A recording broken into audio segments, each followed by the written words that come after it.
sa akin yan. May labeling sa gilid. Alam niyo yung labeling? Ito yung kanyang crown. Ito, yung head, yung eye, yung ear naka-spread. Okay? Yan yung ating mother and baby elephant. Okay? Kung hindi nyo na-imagine, pwedeng dito tayo tumayo para makita nyo yung buo. Oo, kuya. Yan yung Bigyan mo kami ng copy na na. Wala akong then dito sa baba, Oo.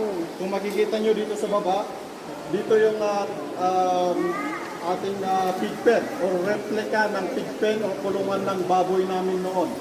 Kung ma-imagine ninyo yung tutulog sa inyo, dito sa baba yung playground, dito yung kainan nila, yung may tubig na yon, and then dun yung tulugan nila, doon naman yung CR ng mga tao. So kaya kung ma-imagine ninyo yung CR, dire-diretso dun sa kainan ng baboy. Yes, ganun talaga yung kainan ng baboy noon. Okay?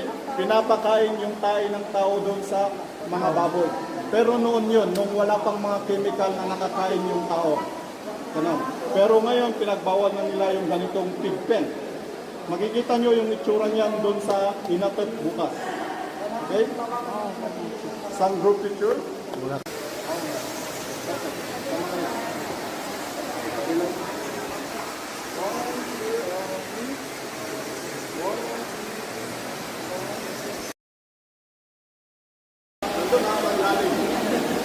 And then, nakita na natin yung pinakapit, no?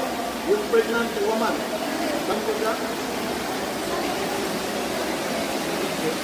Bakit maliit?